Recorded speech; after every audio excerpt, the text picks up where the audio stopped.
Hi, hello, and howdy. I'm Mushmallow, and you are, well, you're you. Hello, you. Welcome back to Dark and Creepy Diamond Painting. Today we're going to be doing a WIP Chat, and as you can see, I'm working on this picture of the character from Saw on his tricycle. We're about halfway through, and we're going to work on that while we WIP Chat today because I have finished the First Blood canvas in my challenge, unlocking the ability for me to work on any other canvas, and this is the next one I chose. So without further ado, let's get set up and dive right in. Hey, yeah. You hold on a minute. Okay, holding. There won't be a final girl canvas for you to complete unless you work on my Mothman. But I'm in the middle. I will burn your washi tape, and I will take your stickers off your little boxes and mix them all together. You wouldn't do that. I would. So what you're saying is I have to put this away and work on Mothman? Yeah. Okay. Or I'm gonna unglue the sticky parts of your canvas. Unglue the sticky parts of my canvas? Mm-hmm. We wouldn't want that. Please stand by. I guess some adjustments have to be made. The boss has spoken. I guess somebody woke up on the wrong side of the bed. Under duress. I have switched canvases. This is the Mothman, and he has been designated the drama queen. Yes, so he has to be adorned with special drills for us to successfully complete this particular canvas for the challenge and earn a bonus of $10 instead of $7. So I guess yay on getting a start on that, but phew-wee. Now you see what I have to deal with every day? I mean, come on. Adult child seeking new home. Any takers? Okay, I guess we're really ready now. I'm like looking over my shoulder to make sure that she doesn't bust in here again. All okay, Mothman it is. Here we go. Fresh start too, because I wasn't in the middle of working on something else. So how was everybody doing today? Hopefully your day didn't start out like that. Thanks, Leah. I hope you know she was just kidding. She's just... she's in the other room and she heard me. She's like, was I? Was I though? Oh boy. Well, you guys, I figured some of you might be curious. This might be a little bit repetitive for some people who've either been on the Twitch streams or tier 3, but I guess I was just thought maybe some of you guys might want an update on things going on. Let's get the elephant out of the room first and talk about the adorable puppy, the puppy of sweetness, lightness, and love that I posted some pictures and a short video on the members section of the channel on. His name is Chance. For lots of ums this morning. Sorry, I just woke up and I'm very ummy. When I first wake up, let's try to get him out now. It's starting to sound like a different kind of video, so let's reel it in. Okay. So, as a lot of you probably have seen either on Facebook or here on YouTube or on Twitch even. Nope, there it is again. We found a puppy abandoned on the side of a country road on our way home from town. A little bitty sucker. He first crossed our paths. We had just come over, the road is really hilly in spots, and we had just come over the last hill before, reaching a straight away to our home. And we came up over the hill, where you can't see anything on the other side, and we're at the top, and then there were some dogs that were running across the street, some big, oops, wrong pen, three fully grown dogs, followed by a litter of little yellowish colored dogs and a black puppy. Well, I shouldn't say dogs, puppies. Well, puppy dogs. There you go, puppy dogs. And as we got to the bottom of the hill, it looked like everyone had passed, and out of nowhere came one other adult dog, zooped right in front of our car, and we had to slam on the brakes to avoid hitting it. I know. They say don't do that, but there was nobody behind us or beside us or anything like that, so we could. There was that again. Oh Lord. I would offer to do an counter, but let's just call it maxed out. There's too many for me to count already. Anyway, so we were like, oh my gosh, that sucks, but hopefully they're just kind of a pack of dogs running around with their litter and they're going to head home. Because a lot of times out here in the country, people just let their dogs run wild. They let them out and run around and become, frankly, a nuisance. They don't generally stay on their own property. They start migrating all around out here. But, yeah, so that was our hope. And that's what we thought. We were just like, yeah, it's probably somebody around here's pack o' dogs. And they're either heading home or they're going to head home.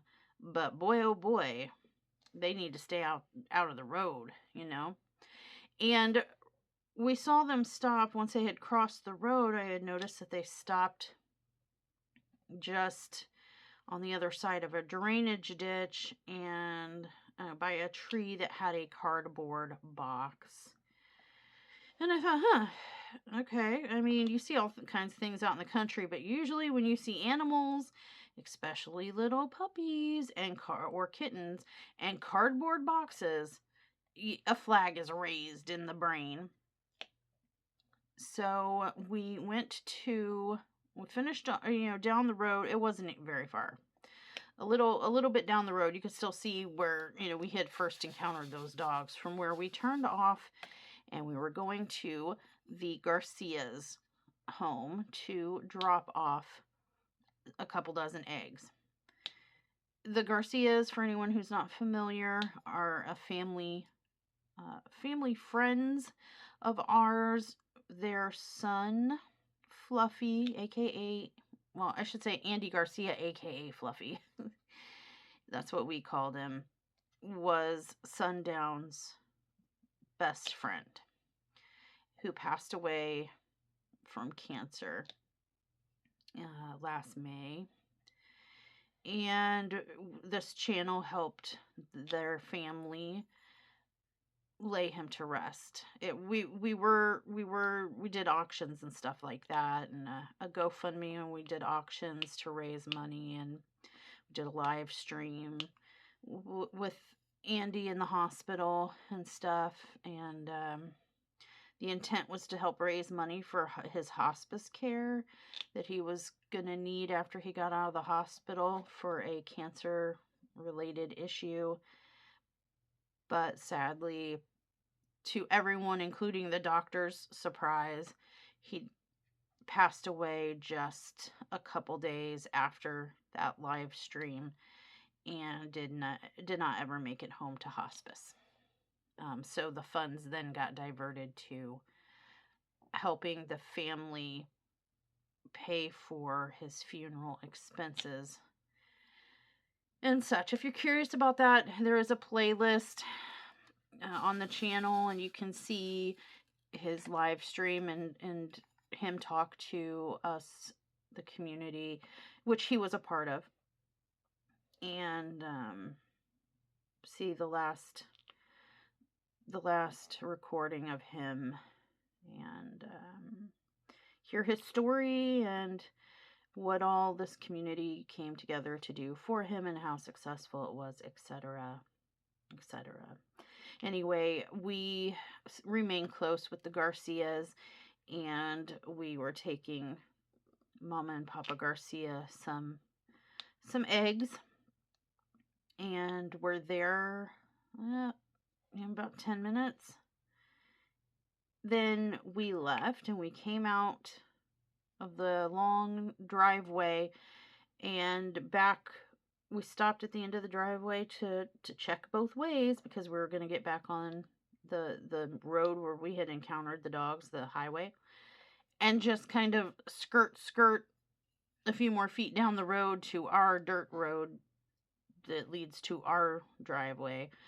And when we stopped at the end of the Garcia's driveway and at the T intersection of highway and Garcia's driveway, there was that black puppy that I had seen just a few yards down the way on the way to the Garcias, was sitting wet.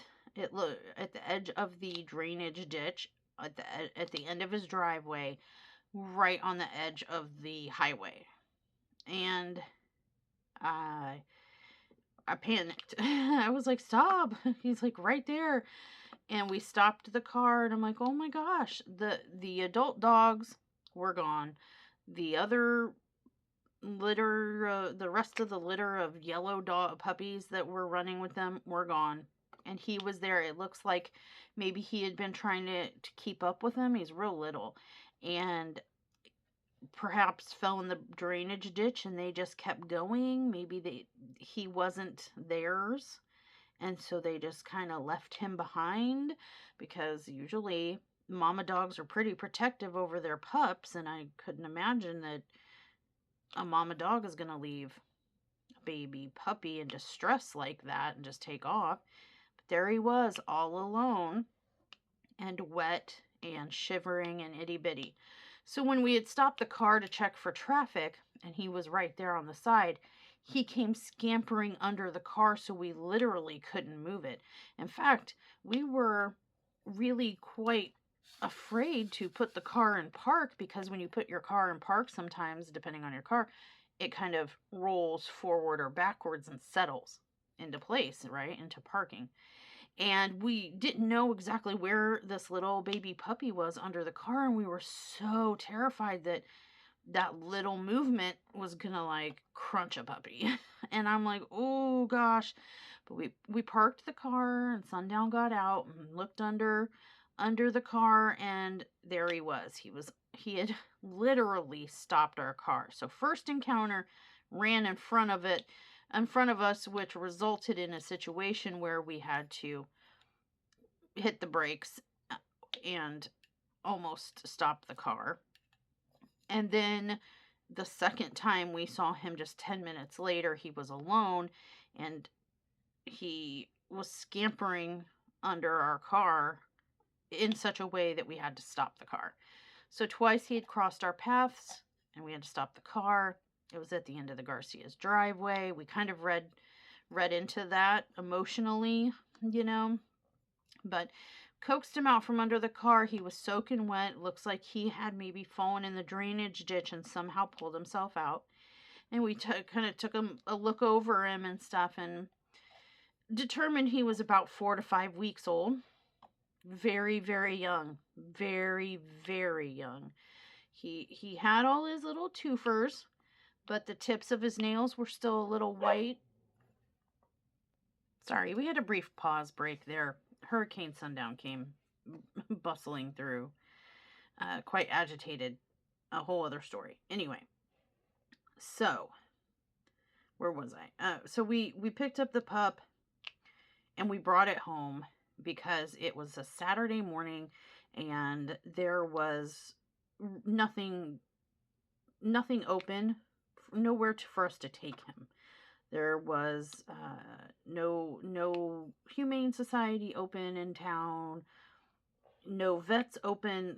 There was nowhere to go. And he was dirty. We did get him cleaned up and fleas and ticks removed. And, he was a very good little boy and real sweet, real sweet. But we realized he's, way too young to even... He wouldn't know.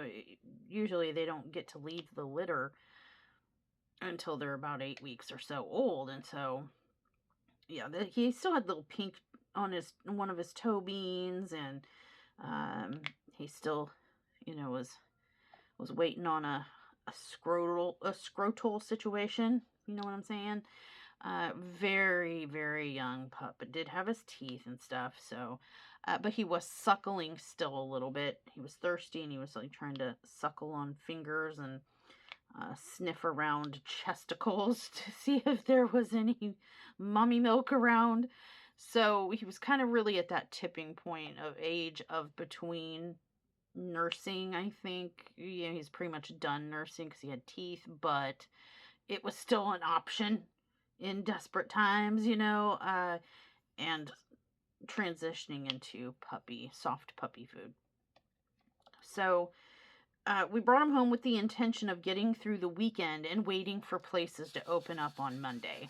And everything was going really, really well until Monday rolled around, and we spent as a family literally all day dividing and conquering. Everybody was taking a list, calling rescues and humane societies, and just everywhere that's intended to help in situations like this, and trying to get help. Most of the places we called either did not answer their phone. We left a message that on a voicemail that was never returned. Nobody ever called us back. Or we were flat out turned away, including by our local Humane Society, who eventually ended up shutting their phones down, I guess, because it was ringing earlier in the day, but nobody was answering. And then later, when we tried again, we got the do. But they're not closed down, so maybe just having phone line problems, whatever. But we did end up getting a hold of someone there eventually, and they were like, sorry, we're not doing any intakes right now. We can't take in anymore. We're like, oh my gosh. But we knew it might take a little while, and we were preparing for kind of hunkering down and riding this out until we could find him a good, reliable home that would help take care of him, whether it was a rescue or another animal service that would assure us that he would live and that they would care for him and do their best to find him a forever home. And so basically we were resigned to fostering him until such a miracle occurred. Fine. I mean, it was a little bit of a worry spot because of all the medical traveling that we do and how young he was and needy and stuff. And everything was fine until Monday night. So we went through Monday, put in some calls, we're waiting for some callbacks, weren't getting any help. And so we knew we were going to have him at least another night. And the storms came rolling in Monday night, and little Pupper Schnups was afraid of the thunder. And so we took him out of his little crate, and I brought him into bed with me to snuggle cuddle, which he did. He cuddled up right, in my armpit and up by my neck, his little head up nestled in my neck, little sweetheart. And he felt safe enough to go to sleep. Now, up until this time, everything was great. He was peeing, he was pooping, everything was looking normal, smelling normal, he was eating good, behaving good. Everything was great. He was actually kind of a miracle puppy. He had no accidents in 4 days, not a singular accident. And we were amazed because he would signal when he needed to go to the bathroom. He would cry, and he would actually hold it. What 4 to 5 week old puppy doesn't have an accident in the house, holds it? That was insane to us. And but yeah, I mean, he didn't need a leash. You told him to. He was Sundown's little shadow. He was Sundown's little man. They were quickly bonding, and We all loved him. He seemed to love us. He seemed healthy. And everything was going good until he crawled into bed with me that, middle of the night, Monday night, Tuesday morning. And we were dozing off, and all of a sudden he pops up, little Chance, pops up and starts retching. And I'm like, oh no. At first I thought, well, maybe he's just scared because of the thunder and it's upsetting him, or like, I don't know, something. So we, rushed him over to a spot where if he did vomit, it wasn't going to be on the bed. Yeah, And it turns out he just kind of retched a little bit, but then that was it. A little bit of dramatics, but nothing expelled, if you will. And I was like, okay, well, maybe he just, needs a drink, or maybe it was a bad dream, maybe just, something, maybe a fluke.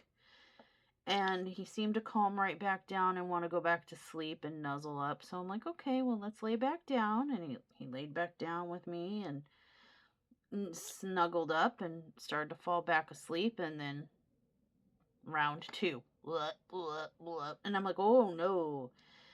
Well, this might be a little more serious than I was hoping. And so we removed him to a retching safe location. Nothing expelled again, but we were like, this isn't okay. Like, he's obviously not feeling good. We tried to take him out, and he went out and had loose, up until this point, he had normal bowel movements, what you would hope to see and expect, right? But this time he had loose mucousy stool with a hint of blood in it. And I'm like, no. So we got him through the next couple hours till 8 a.m. till sun up morning, places start to open. And we resume frantically calling. And now we had exhausted. We called every rescue, humane society, and everything. Even our local animal control, who I guess is now tied to the police department, was no help because of jurisdictional issues. And so we resumed frantically calling, but now we were calling vets. And we were talking to vets and explaining the situation. And with a puppy that young, we had wormer, and so we didn't think maybe it was that, but my brain immediately went to parvo. And parvo is a highly contagious, highly hard to fight, dangerous, life-threatening, and often life-taking illness commonly found in puppies, especially ones that have been dumped or ditched or kept in unsterile environments in their puppyhood and stuff. So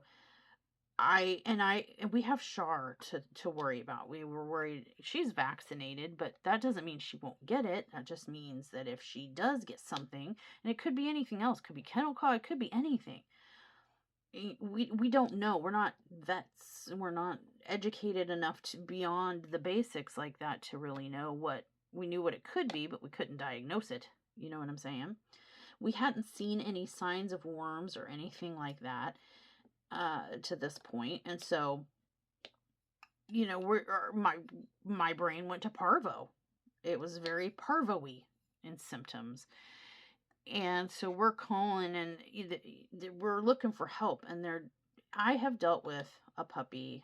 Actually, we had dealt with 2 puppies years ago that had parvo. Leah attempted to adopt a puppy from a, air quotes, rescue. And I say that because they ended up getting shut down by the state as being a scammy, fraudy puppy mill disguised as a rescue. And anyway, she had adopted a puppy from there. And it turns out it came into our home with parvo. And before we knew they were a scammy-whammy situation, we ended up trying to adopt a second puppy from this rescue, thinking we were doing the right good thing by supporting a rescue. You know, they were like, okay, well, that puppy has parvo, return it, we'll get it taken care of and rehabilitated, we'll pay the expenses and stuff, and you can choose another, puppy that we have. And we did that, and it also had parvo. And so we had known with the first puppy, I had tried to take care of the expenses for about a week before having to return the puppy to the rescue, because that's what you do when you own an animal. You take on the responsibility, right? But I knew from experience, thousands and thousands. You gotta pay for vet hospital fees, and all the hydration sacks and medications and emergency, stuff that they do. And it within a couple days quickly breached a couple $1,000s. And I was like, I know that this can get expensive fast, and it doesn't guarantee survival, and it might just be throwing money away, etc. And I'm like, okay, we're not in a position, we're on disability, and so we're not in a position to be able to fund an endeavor like that for any if it was that expensive back then, I'm sure it's even worse now. And I'm like, what do we do? So we're calling vets, and puppy has become more lethargic. He's conscious, but he's not getting up and kind of toddling around. He won't eat. It just wants to lay there and look sad, right? Low energy and all that stuff. And I'm like, he is in an emergency situation. He needs help. So in the end, we're at this point where we aren't getting any help from vets, emergency vets, rescues. Nobody's calling back. Nobody's answering their phone. Nobody's taking any animal. We're freaking out. When we hear from Spider-Man, and Spider-Man informs us that he has found a place that is willing to take chance and rehabilitate him and foster him until he can find his forever family, and they will help him find his forever family. And they will administer emergency medical services to him right away. So we give chance to Spider-Man, and Spider-Man takes him to the place that offered to take chance and help him. And that is where Chance's story ends with us. We have not seen him since, except for in a picture. And we don't really know. We hope that they were able to rehabilitate him. We hope that he's okay. But it was one of those things that once you turn over the puppy, that's kind of it. You lose the right to keep in touch, to you basically cut ties. Like, you're giving us this puppy, and then you need to go away, type of thing, and let us do our thing and not interfere and whatever. So that was it for Chance. Listen, here are my thoughts on this. I struggled with this for a couple days. There were a couple days where I shut down, and I'm kind of I'm really generally a pragmatic person. I can compartmentalize pretty well. There are a few things that will break my spirit, so to speak, and this is one of those kind of things. I was in tears, literally couldn't do anything but cry and fuss and grieve, really, because we really started to bond with this puppy. We were even trying to think and conjure up plans and ways that maybe we could keep him. we certainly didn't want to see him get as ill as he seemed to be getting. I mean, it was like something flipped a switch. He was fine, and then all of a sudden he was not fine, and it was rolling downhill faster than we could fix. And so, especially in the middle of the night during thunderstorms and tornadoes, so I was devastated, and I took a few days. I needed a few days to kind of cry it out. I'm not proud to, admit that I'm over here bawling, but I'm just now getting to the point where I can talk about the situation and talk about him without totally losing it and, being a blubbery mess. But I still do mention him every day, and I think about him every day, and the guilt that I feel and the grief that I feel. Listen, the way I'm looking at it is we did the best we could. We tried to do the right thing. You see a baby animal on the side of the road, on the side of a highway, came across him twice, you know what I mean? And he stopped the car pretty much both times. And the second time got under the car, literally stopped the car and kept us in place until we picked him up. Kind of was a sign to me, and how quickly he adapted to us and our family. And he was such a good boy. The fact that, no messes in that was insane. How puppy that young seemed to be potty trained.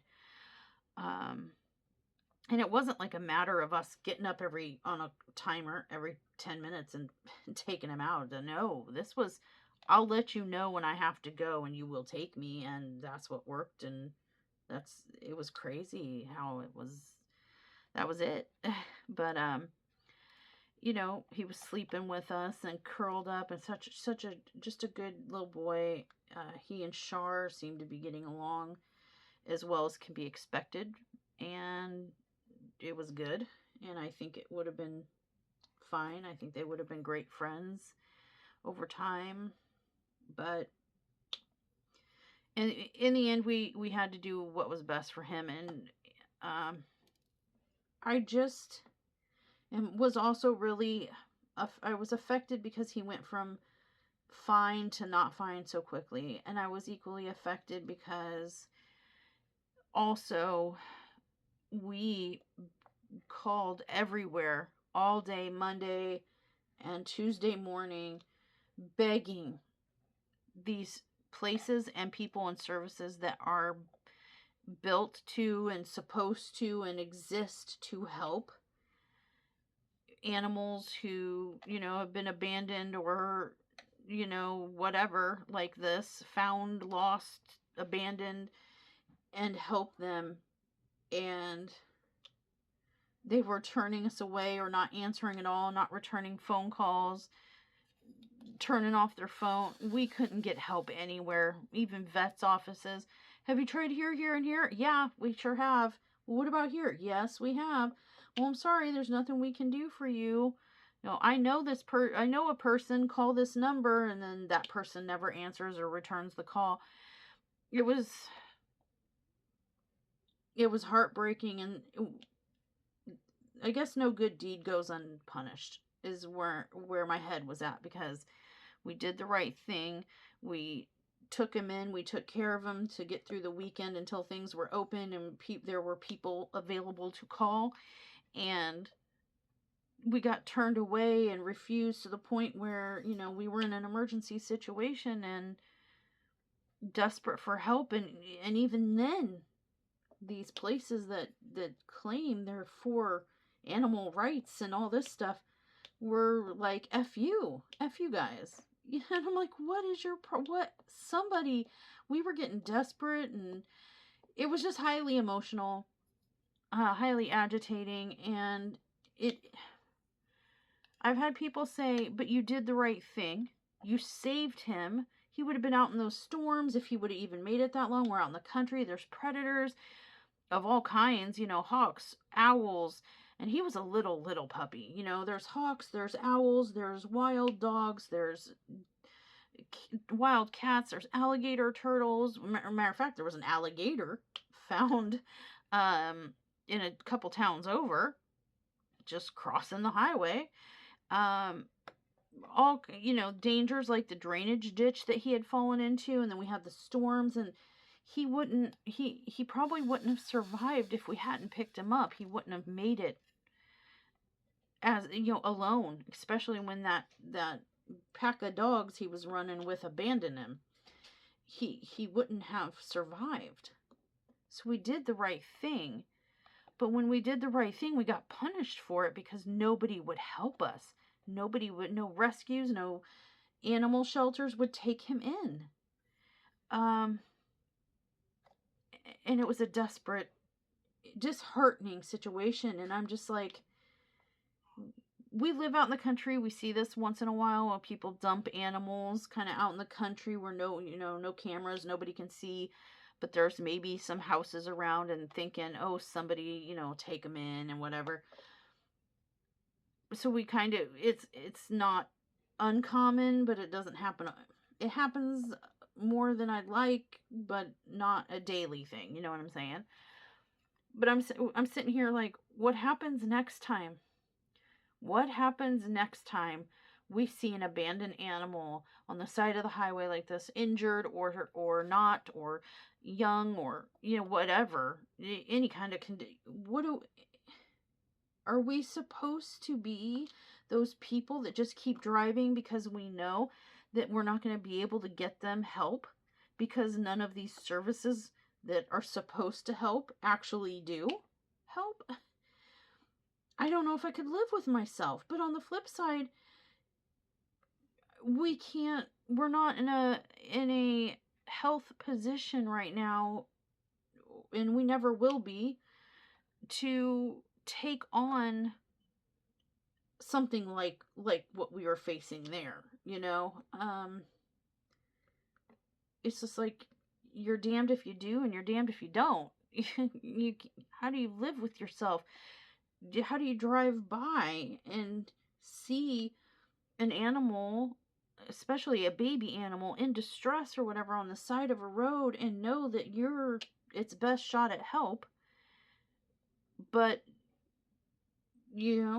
nobody's going to help you help the animal, and you need help. So what are you supposed to do? Do you just keep driving by and hope that somebody else comes along that's more equipped and able? Or do you stop and do the right thing and save the animal, but then get punished when, by nobody that's there that's supposed to help you will help you? Like, what? So now I stress over that. Like, when we leave and stuff, I do my best to look down at my phone. I try not to look around because I'm just like, it's so hard and I don't know if I can go through it again. And, inevitably, I'm sure in my lifetime out here, I'm sure we're going to see something like that again, because that's kind of one of the pitfalls of living out in the country, is that's where people go to dump unwanted animals, and inevitably you come across them when you're coming in and out of town. So if anyone's curious, that's where things ended up with Chance. He is not living with us anymore because he became suddenly ill, and we couldn't get anyone, like even the emergency vets. We were like, we found this abandoned animal, even if we can afford it to bring him in for medical care. They were like, well, you'd have to fill out the paperwork and put yourselves as owners and claim ownership of him. And our intention the whole time was basically to foster him until we could find him a rescue or a humane society or some sort of program to find his forever home.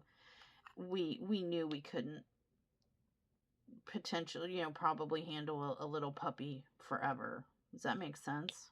With our health conditions and such. So it was just, that was our intent always, was to to care for him until we could find a suitable rescue or home for him. So, all right. In other news, there was a drama of other kind that happened recently.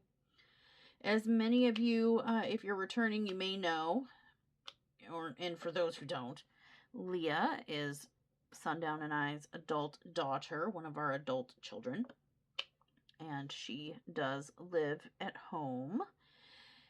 She was employed by a doggy daycare, boarding, grooming situation, and has been for well over a year, I believe. It's been a year and a half.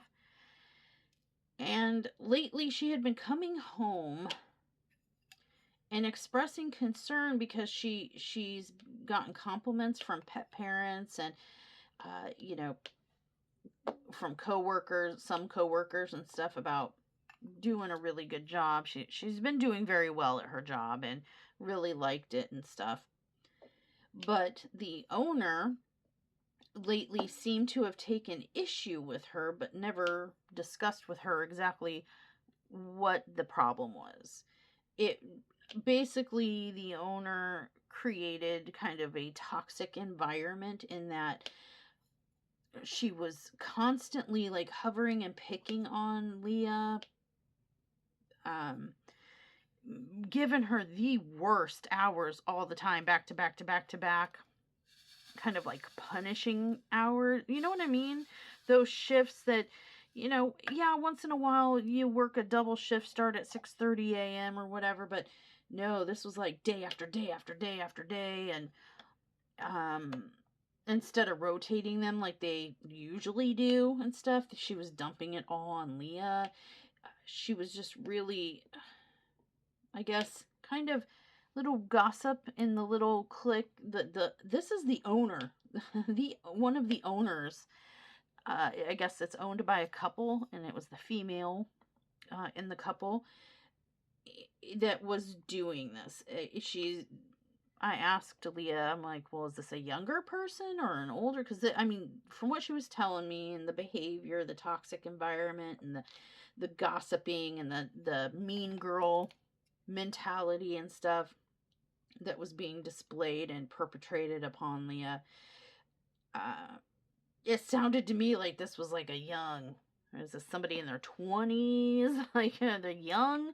And she was like, no, maybe mid to late 30s. And I'm like, okay, you are a little too old to be acting like this. She had been talking to some of her friendlier coworkers who had not joined in on the toxic little mean girl clique, and saying, like, do you guys know what's going on?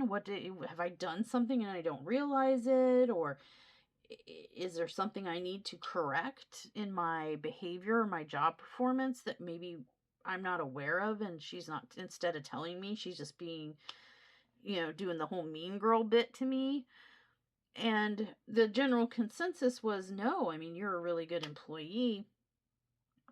We don't know of anything that you've done wrong. It's just, if for whatever reason she seems to have put a target on your back, she seems to not like you, and we don't really know why either.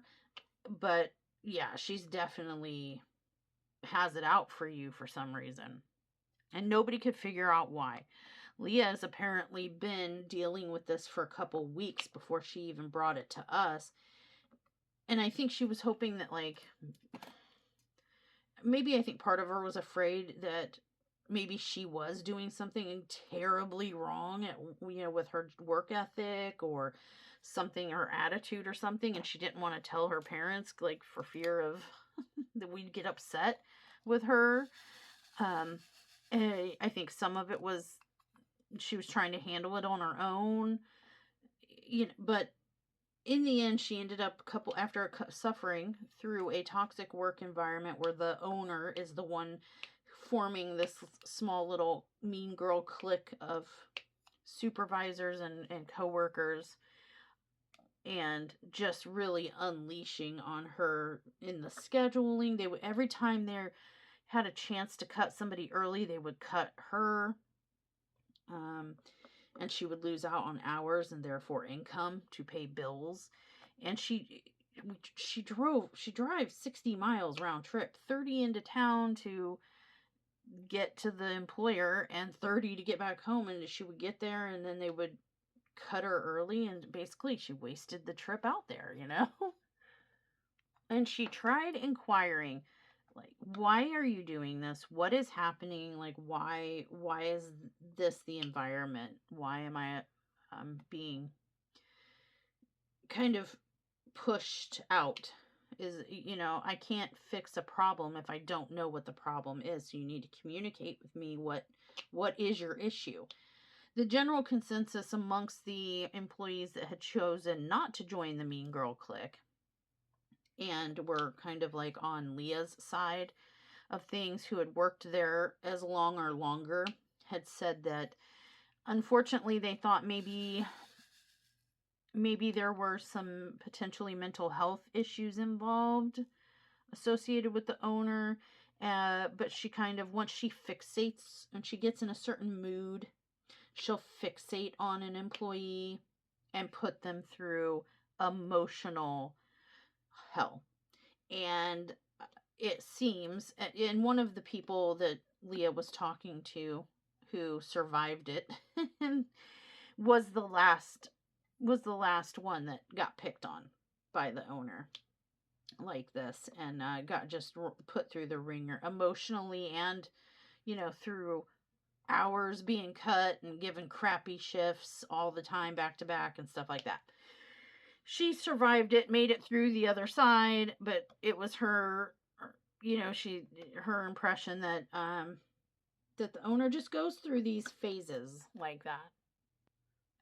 Oh, I hit the camera, sorry. It goes through phases like that where she'll pick on somebody and just I don't know, to make herself feel better, to blow off steam. I don't know, whatever it is. But she said, it seems now like you're the new target. They're off of me now, and now they're on you. I survived it. If you want to, you can too. I'm right here with you. But I know it's unfair, and it's really hard to deal with emotionally and mentally.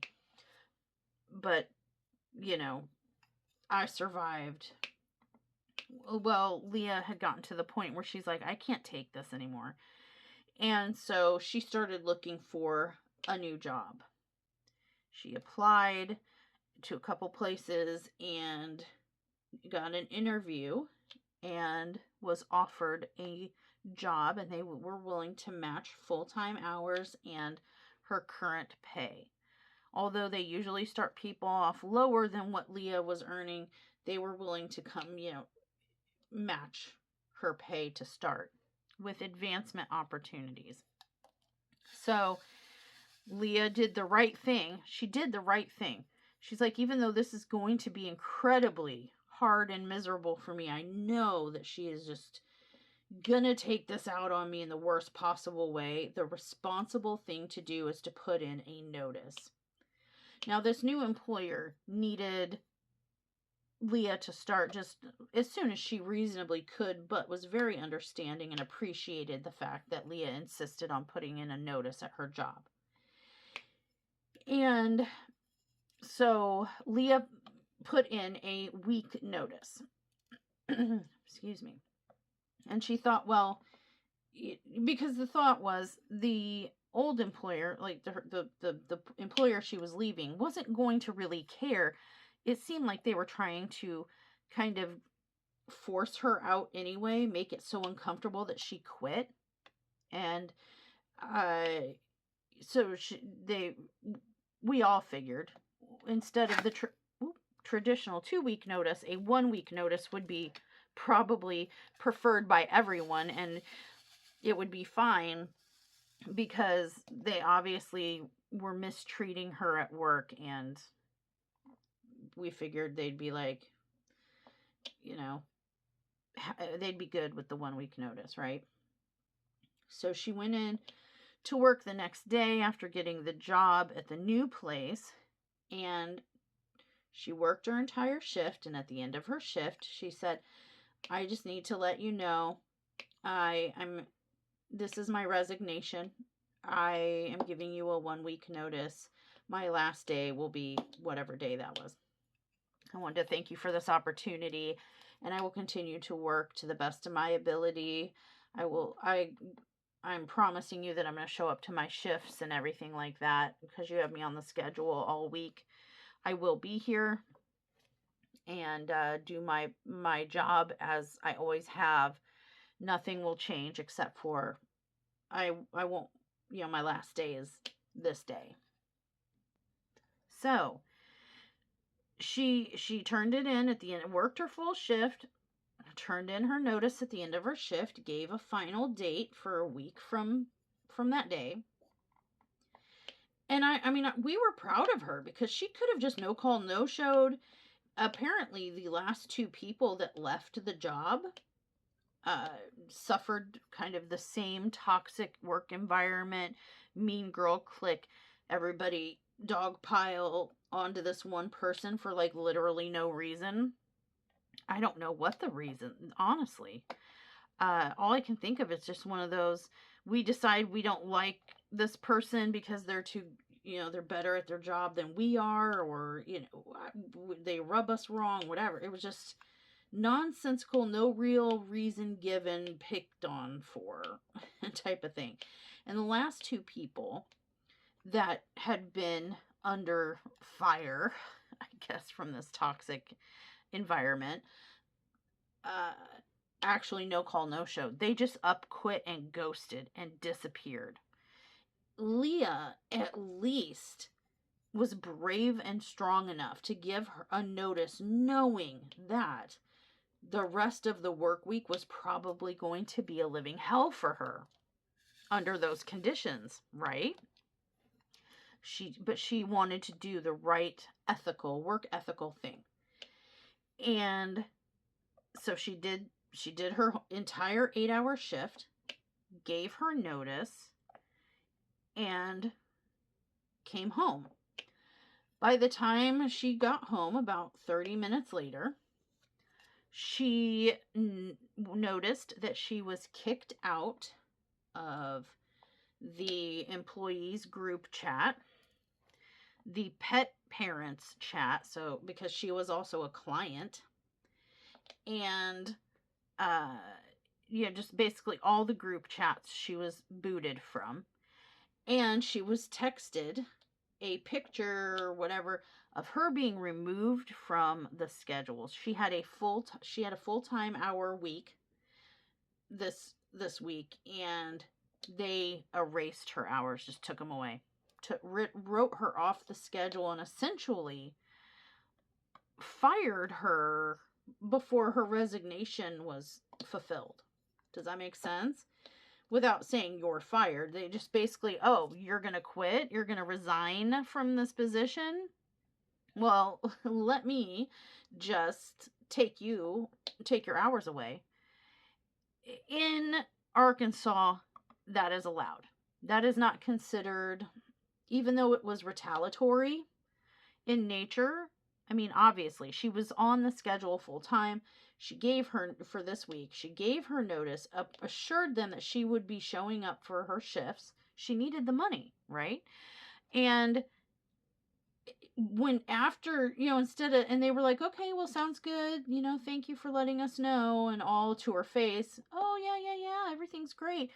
But as soon as she left and before she got home, so she couldn't fight back, she was booted and blocked from all the group chats and the Facebook group and all that stuff. Sounds like somebody else. I know it sounds familiar. And so she couldn't fight back. She couldn't, talk to anybody from work. She, couldn't respond in any way. I don't mean fight back like get ignorant, but I mean like say, hey, why'd you take me off the schedule? It was all done like boot, block, remove, and our minds were just blown because I was like, my brain has a hard time reconciling adults behaving poorly.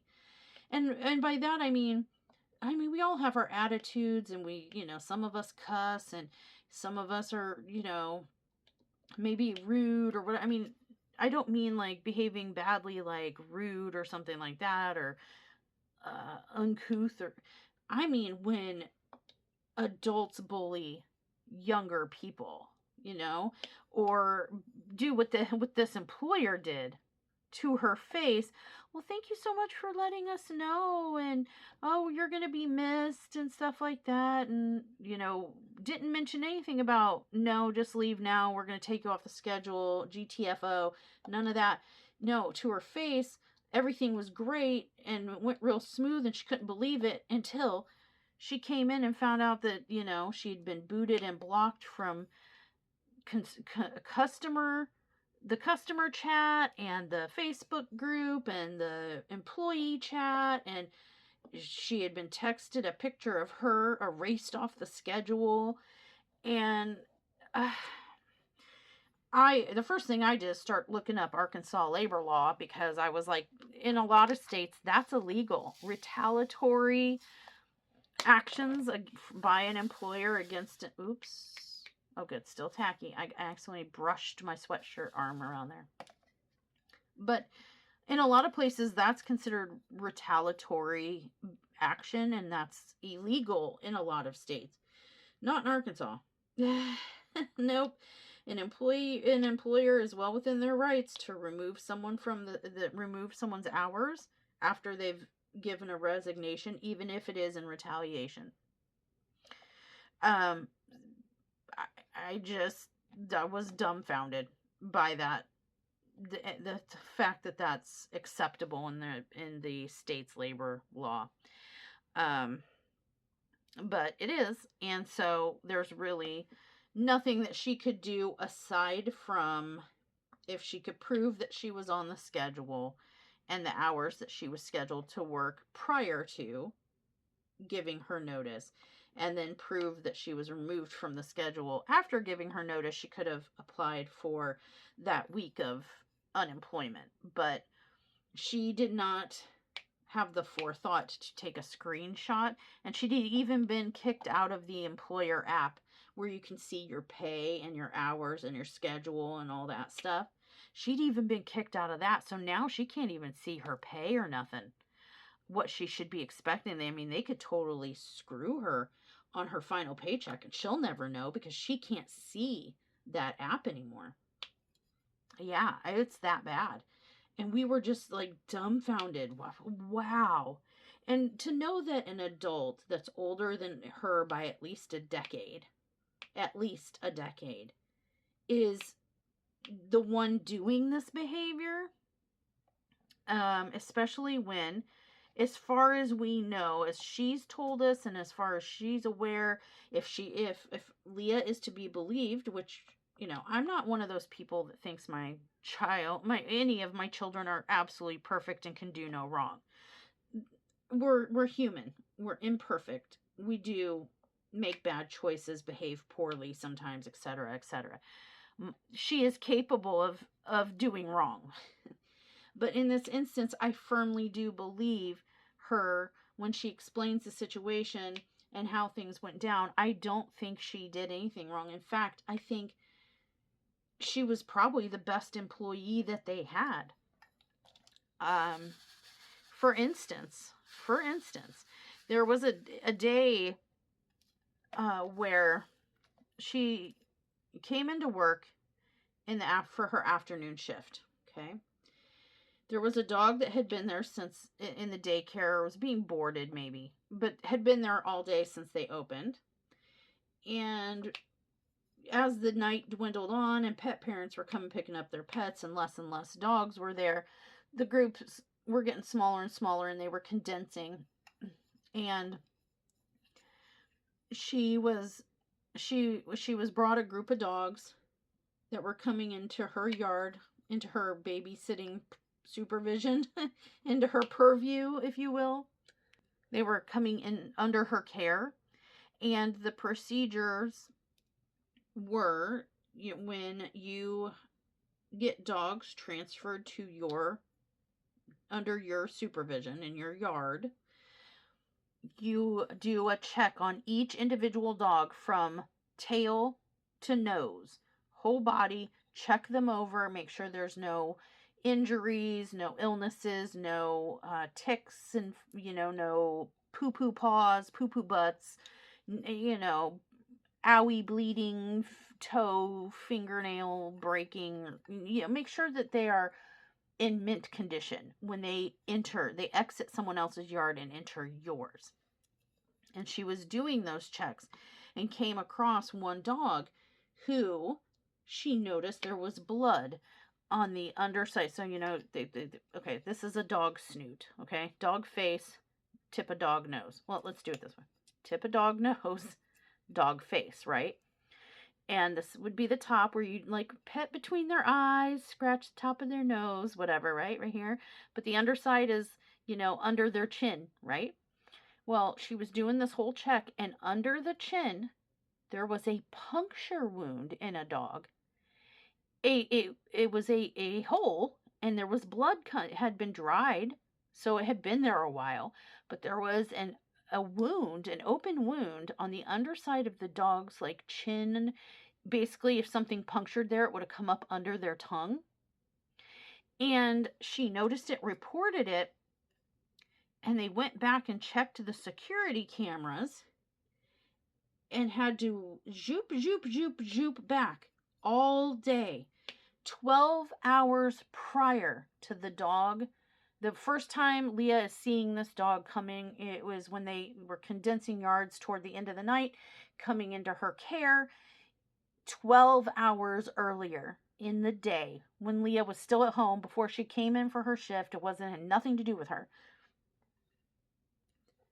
That dog had been under another co-worker's care, out playing in the yard, during the daycare, playing with the other dogs, gotten into a fight with another dog. And that other dog had, I guess, muzzle, what do they call it?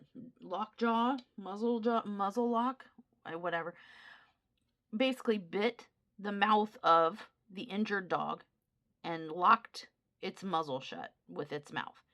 And one of its big old hooky canine bottom teeth had punctured up through the dog's soft palate under its tongue, from the bottom, punctured straight through to the tongue. And all day, with different employees shifting the dogs around and interacting with the dogs and checking these dogs for 12 hours, nobody noticed that injury until that dog came into Leah's custody, and she did the head to toe check and found the injury. It led to them taking the dog, rushing them to the emergency vet, her former employer, rushing them to the emergency vet, calling the pet parent saying, please meet us at this emergency hospital. Your dog has been injured 12 hours ago and needs an emergency surgery. And they're like, this is totally, it happened while it was in our care. We offered to pay for the medical bill, etc. But that poor dog suffered for 12 hours before the injury was discovered, and had multiple employee handlers, that were supposed to be checking these dogs and watching these dogs and caring for these dogs, had overlooked it. And she was like, I don't know how somebody could miss it. It was a big wound. It was bleeding. There was dried blood. I noticed it right away. And that was 12 hours later after it dried and stuff. How could they have missed this? And you'd think that they would have appreciated, oh my gosh, super employee Leah, you caught what everybody else had missed all day. Could have saved this dog's life or whatever. Thank you, thank you, thank you. Now, the pet parents were very, very grateful to Leah. But you know what it did? Made the owner look bad. Made the owner look like she was not running her facility, didn't have it wasn't running a tight ship, you know what I'm saying? Um, Made them look negligent and things like that because, like I said, they had security cameras, they didn't catch the injury happening. They saw a scuffle or whatever, but they didn't check to make sure the dog was uninjured or anything like that. Nobody caught it in any of the custody exchanges during the day until Leah. And it made the facility look bad, and it made the owner look bad, because how do you not notice an emergency surgery injury with blood and dried blood and stuff like that all day long? That dog suffered all day long. And she did good. Leah did good. She did her job. She did good, and she found the injury, and they got the dog medical attention because she, but it's just things like that. Leah was good at her job, and she cared for and about the animals better than most of the other employees and the owner, and it was making them look bad. And I think that's our belief as, me and Sundown, and I think Leah too, why they were trying to force her out. She was too good at her job. You would think that that's somebody you'd want to promote and raise in the ranks and have in the, a seniority line. You know what I mean? Someone who is good at their job and goes the extra mile and takes care and makes sure that things are going smooth, right? That's just my thoughts. But in any event, that's what happened with Leah. She now has a new job. She started it today. She actually just left a little bit ago and starts her new job today. It is another doggy daycare, and they seem very, very nice. So let's hope it stays that way, and it's not. She said she didn't get any fakey vibes like she did with the former employee or employer. So yeah, she's got a new job. We hope that it goes really well. She's looking forward to it. She thinks it's going to go well. She's already got a really good feeling about it, and it's about equally as far away though. So still going to be lots of traveling and gas consumption and time consumption, but it's what she wants to do, what she loves to do, and it's who hired her. So there's that. But yeah, that's just a fraction of the drama that's been going on around here. The drama, just real life drama-y stuff, not who said what, and some of this other kind of what we call drama that we see around some of these communities and stuff lately. not this childish fake drama. This is like some actual real life, real world kind of drama. That's what's going on around here. So yeah, it took me a couple days. I kind of went incognito for a few days. I needed a couple days to recover from losing Chance. That sounds like he passed. We don't know what happened, but losing out on, I guess surrender. He did go somewhere that administered emergency care and rehabilitation, and will work to find him a home.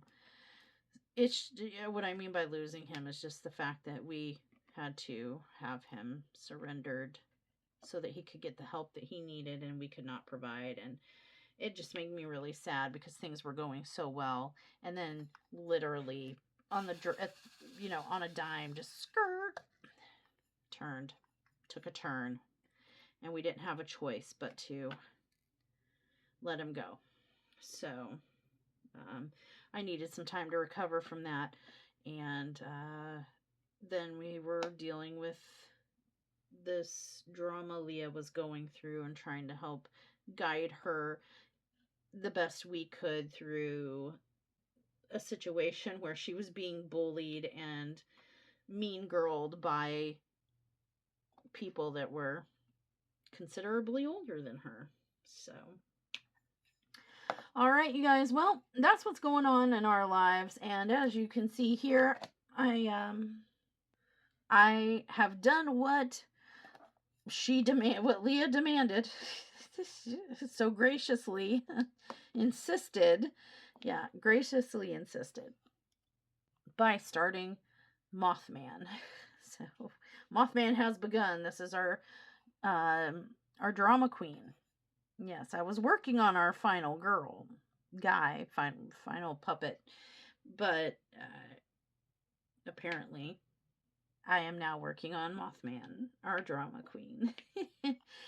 All right, you guys, thank you so much for hanging out and kind of listening to me rambly bambly on about some of the two of the really big things that have been going on in our lives, and where, what we've been dealing with and stuff like that. Let me know in the comments down below. Have you ever worked in like a toxic work environment where you're like, I am a model employee, or even not even a model, but like a good employee.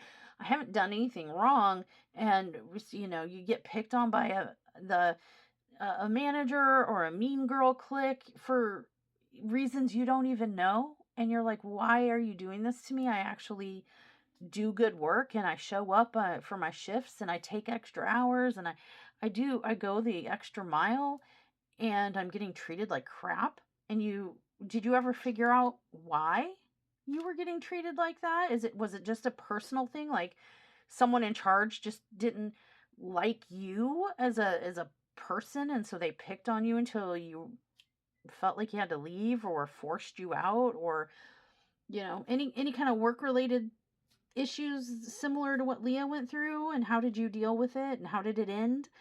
Also, are you somebody who has had this experience with these animal rights and animal helping, type of things, like the Humane Society and animal control and rescues and things like that, where they all want your money and they want you to donate and help us save all these animals and foster them and find their forever homes and help medicals and all this stuff? But then when you're the one who needs help, none of them are willing to step up and help you, and actually either actively turn you away, or just not respond to you and act like you don't exist and didn't leave a message, or act like, well, I don't know what to do, good luck, just kind of poo you away. Have any of you experienced that? I'm just curious. We can't be the only ones, and frankly, I know they're doing the best they can, but they need to do better when there's an emergency situation like this, and there's an abandoned, young creature who is too young to actually, even if by adoption standards or rehoming standards, was too young to be taken from the litter and given to people in a home. The puppy was that young.